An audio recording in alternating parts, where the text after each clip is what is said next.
So the next guest we have here today on DNB Wraps, part of the listening party for the Vibe City album. He is one of the few on the album that's got his own single. It's Sonication featuring Rio, Hide the Lies. Carl, how you doing, mate? You all right? Yeah, I'm good, Lee. How are you? I'm good. It's been a while, mate, since we've actually spoke face to face, isn't it? Do you know when the last time was? I think it was Crane. Chasing Status gig I was playing at. Yeah. Yes. At Christmas time, wasn't it? Early December. Yeah. That was phenomenal, weren't it? What a gig. Incredible.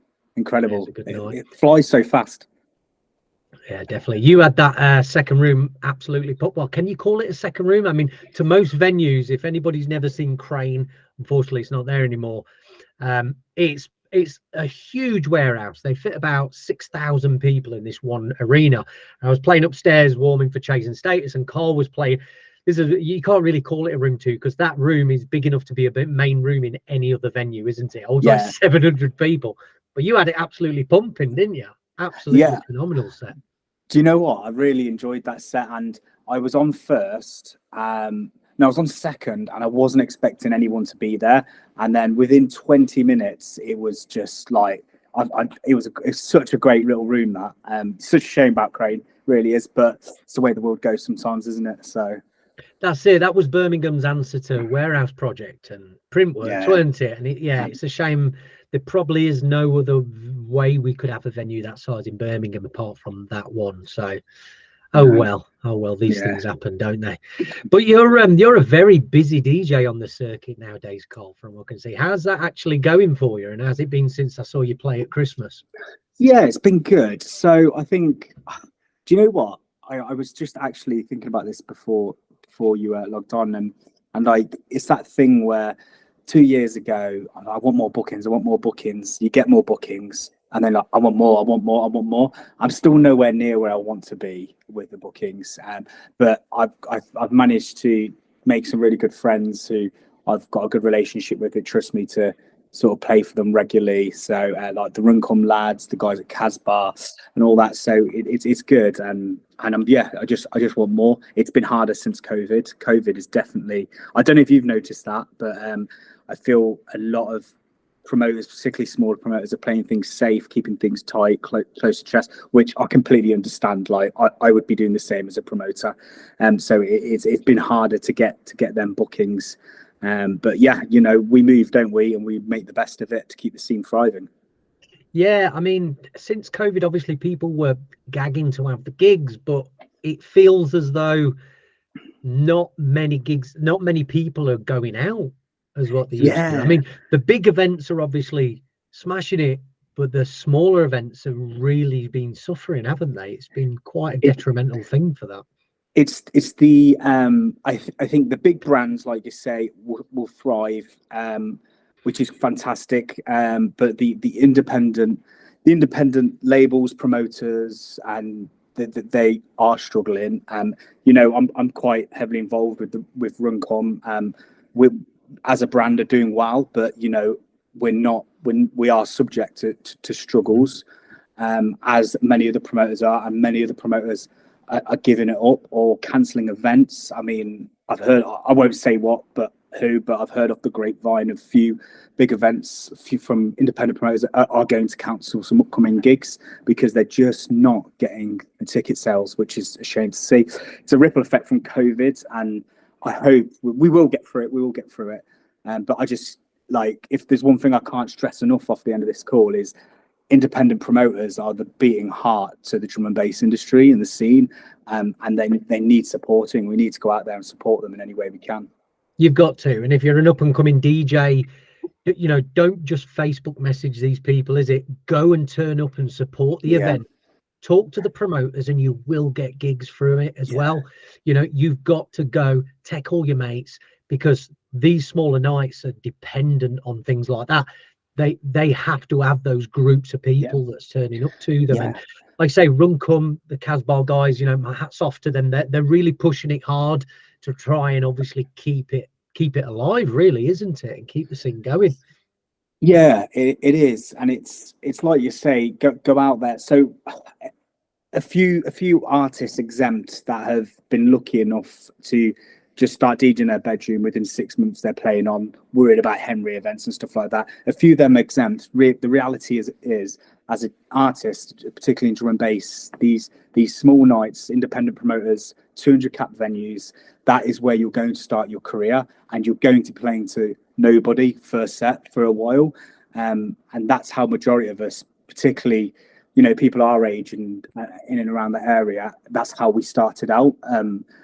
So it's that's the beauty of it, though, isn't it? And you learn your craft. And like I say, some people haven't took that route, and they've been lucky enough to go straight to the top. Fair play to them. But the reality is that these events are the beating heart. And we need to really support them. Bring your mates down, like you say, and pay on the door. Don't be asking for guest lists from a guy or girl you've met once at the event. Just get down there and support.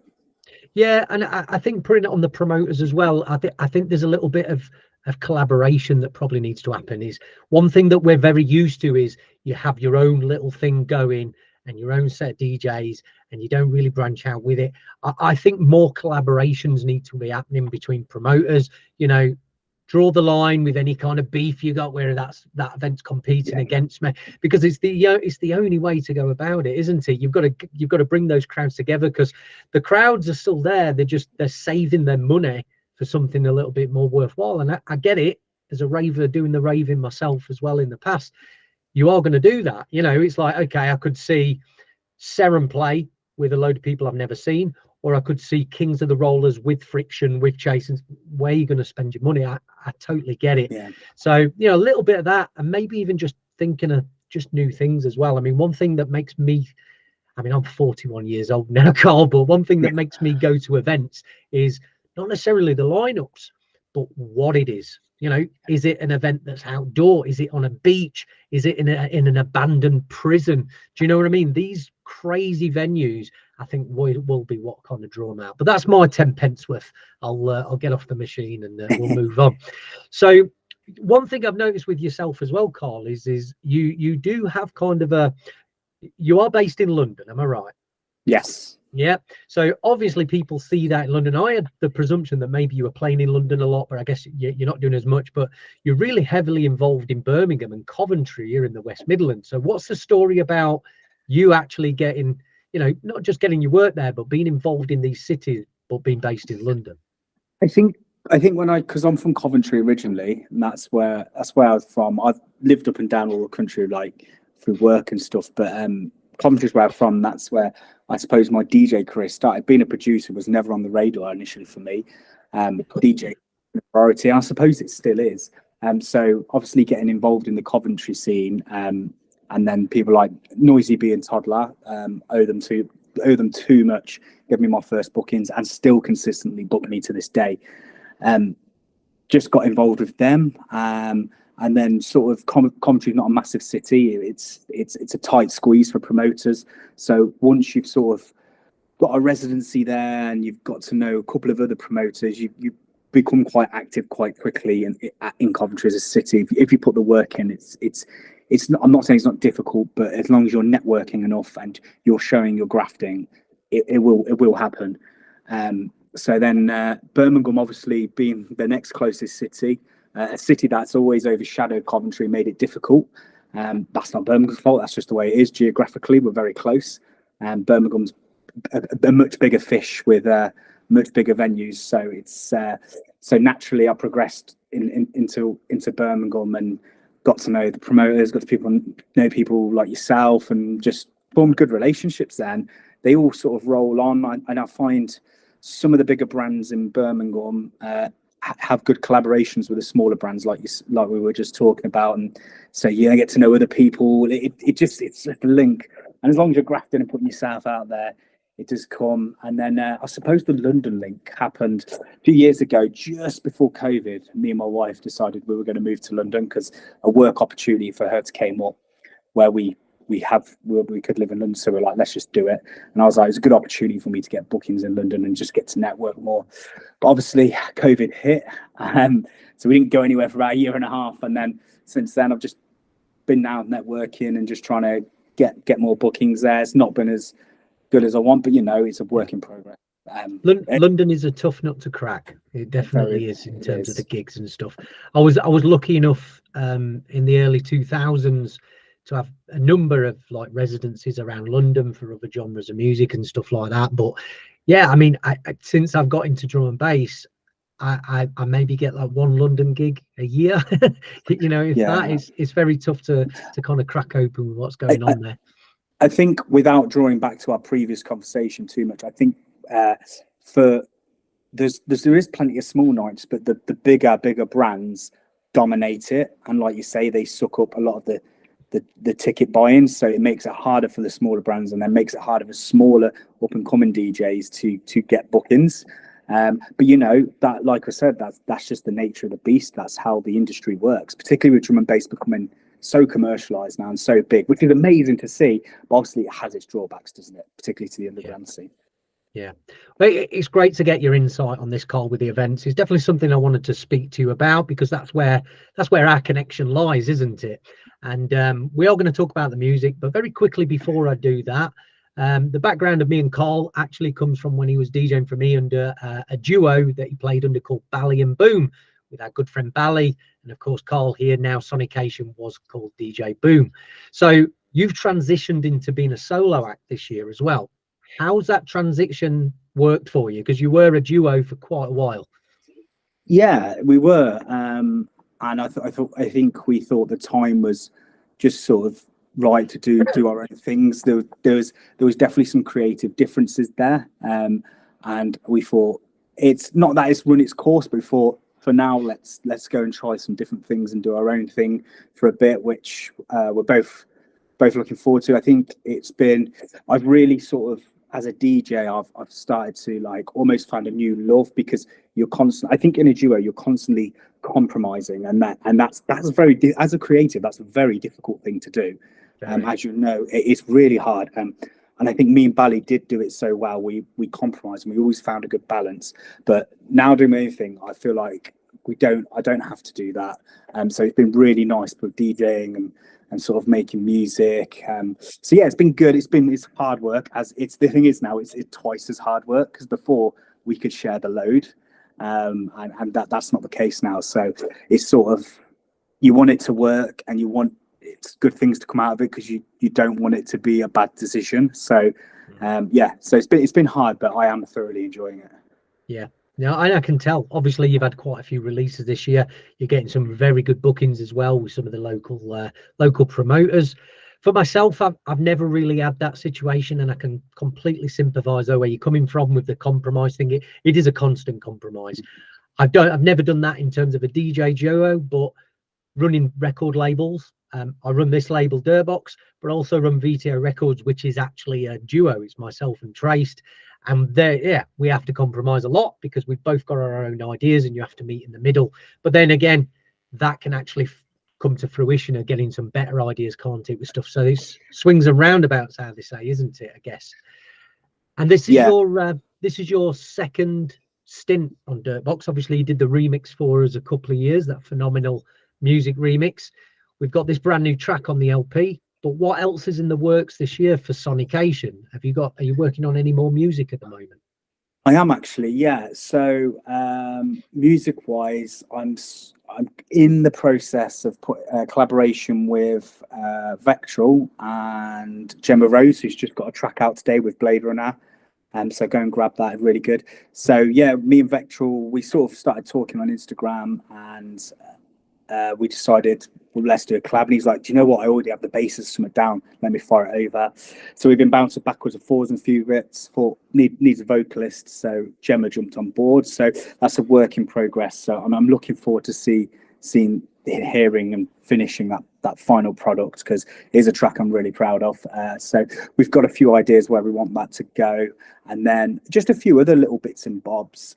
I don't like having too many tracks planned too far ahead of time, because I find even from as Sonication, from my first track to now, there's like, I want to change.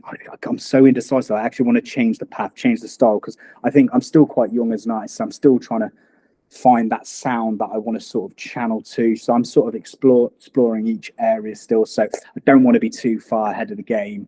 and just take it as it comes. I find, for me, like I said, DJing's always been the priority. I think it still is, and the production side is like accompanies that and helps me get noticed. And I suppose it's a different creative outlet, but I do struggle with production, and it's a massive love-hate relationship for me.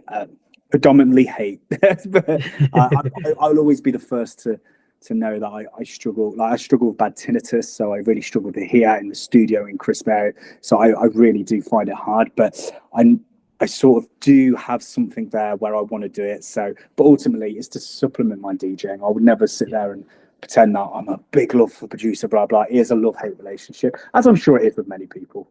Yeah, I have a similar situation with that. I love the creative process. I love gathering samples. I love putting together everything. What I hate is the mix downs and finishing tracks. So I have untold amounts of finished music that I don't want to finish because I'm sick of it, or I can't finish. I can't find the energy to actually put into that as well, kind of thing. So yeah, and I guess that's where sometimes collaborations can actually do you well, isn't it? So you're kind of collaborating to get someone to finish the track. So probably something I should probably look at and do. Yeah. But do you think you're going to go down the liquid route fully? Is that the direction you're heading for? So it's weird you say that, because I think initially that was all, especially with me and Bally, that was something we always wanted to do, was be liquid producers, liquid DJs. And I suppose we were solely that that was the intention for a little bit, but particularly coming from places like Coventry, which is heavy in jump up and jungle, there's not really a lot of place for liquid DJs, not unless you want opening set for the rest of your career in Coventry. And you'll know as well, like, you've been on the circuit long enough, that if you're like solely a liquid DJ and you get, for some miraculous reason, you get booked on a big lineup going on before Andy C or something, playing a liquid set it's not going to go down well. So you have to be versatile with your DJing. But my production was always liquid, I suppose. But then it become harder for me to play my own tracks in my set. Like, I couldn't play more than one or two, particularly if you're playing to a big crowd, and if you've got, like, someone's, for example, I went on after Headaches a few weeks ago, and I'm like, there is no way I can start just dropping liquid tunes here and there. Like, can you imagine what a Headaches crowd's like? They will have no idea what's going on. And that's so I sort of like, I need to start making some darker tunes. And so I've been really careful about how I put them together, because I don't want to just make them for the sake of it. I want to be able to make sure I love it. So that direction, I suppose, I want to be a bit more open to where I'm going to go. I'll still make liquid tunes. This one is one of my favorite liquid tunes I've made. So it's still there, but I don't think that line of that journey is to be a full-on liquid DJ and producer is there for me. I want to be a bit more versatile. Yeah, absolutely. I've always said as well, like, one of the greatest tools a producer can have is actually being a DJ in a club, because you kind of see what's happening with your music. Yeah, it can obviously put you in a position where you are going to make stuff for the crowds, and you start to understand what people are listening to as well. So yeah, no, great thing there for us. So the release, let's talk about the release. Yes. Rio, how did you get hold of Rio then, and how did this come about making the track? So Rio is my relationship with Rio goes back quite a long time ago, from when I started producing. I say a long time ago, as a producer, not that long ago, probably about 5 years ago. I was working on a track, me and Bally were, and we needed a vocalist, and we managed to get hold of Rio through Barry from Fidget Studios in Coventry, who we know very well. And he's like, yeah, I know a vocalist, Rio, I can put you in contact with her. And then Barry kindly vouched for us. So Rio's quite an active artist. She's always moving around, so she's quite hard to pin down. So she came into the studio, within a minute, had put down the entire vocal for the track, with a great hook. So that sort of relationship sort of blossomed from there, I guess, and we worked on a few bits. And this in particular track was originally quite an old track that was it was like more of a dance floor track. And you know how it is as a producer, you make loads of tracks that never see the light of day. so I've been playing around with the vocal. I was like, it's a really good vocal. I wanted to use it, so I made Hyper Lies probably about 2.5 years ago, and then again nothing came of it, and it just sat on the hard drive in a project as you do. And then when I was at the start of the year, I was like making bits and bobs for the year. Like, how am I going to structure things? How am I going to release tracks? Who am I going to send to sign to? And I was going through, and I was like, do you know what? This has potential, and I really like it. It just needs a bit of work. So I went back in, and I just adjusted a few things, and then out came final product. So I hit Rio up. I was like, if I send this out for release, are you okay? And she was like, yeah, go for it. And then luckily, as I was about to, you dropped into my inbox like, I'm doing this collab. Have you got anything? This, I was like, yeah, let's do it. So yeah, that's how it came about. Really. No, very happy to have it.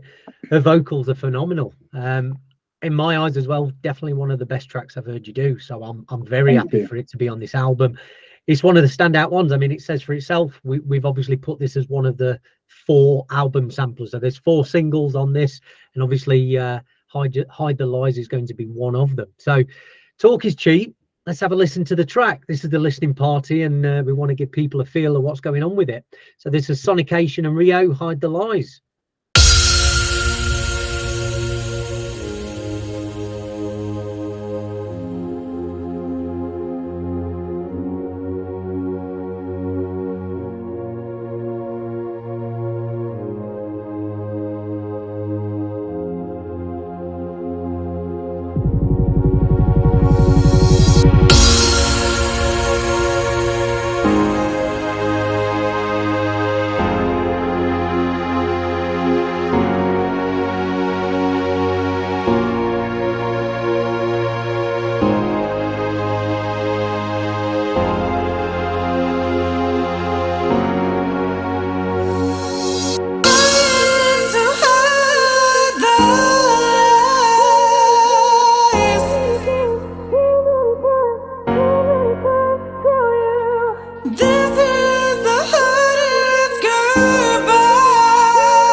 There we have it. Phenomenal track. I'm sure you agree. Carl, thank you very much for your time today. Thank you. Absolute pleasure to see you again, mate. And you, we must link up soon. Yeah, 100%. Let's get something done. When I'm done changing nappies, of course, because the baby's still taking up quite a lot of time. Oh, yeah, congratulations. I'm hibernating still. Hibernating. What's next for you then? Do a couple of quick plugs if you want as well. Yeah, so I've got Made Festival. I'm just trying to think like when this goes out, what events whatever we've been out. So I've got Made Festival at the end of this month, which I'm really looking forward to. Got my usual bits at Casbah. They've got some good DJs coming up, some Focus. And they've also, oh no, I'm not allowed to say. I nearly got myself in it there. But yeah, some Focus has been announced. Can't say the rest. And then Elusive Festival, which is a festival I really love. It's a small independent festival, and they just go mental on the stages and like some insane design. It's so much creativity through the festival. So yeah, and I've got a couple of guest mix coming up with some good labels. So yeah, just keep an eye on that. Excellent work. Yeah, as always, we're going to be seeing you on the DJ circuit, and Yes. keep an eye out for your music as well. Absolutely. Perfect. Carl, thank you for your time, mate. We'll speak to you soon. Bye. What's up everyone, Lee UHF here, the host of Yo DNB Wraps. Thank you for watching our videos. If you like what you're hearing and seeing on the channel, please make sure you're subscribing to it. Please make sure you thumbs up the videos, and more importantly, let's get some comments going as well. It really helps the channel, and in order for us to provide this content to you, we do need the channel to grow. So we can't do this without your help. Hope you enjoy the video. Speak to you soon.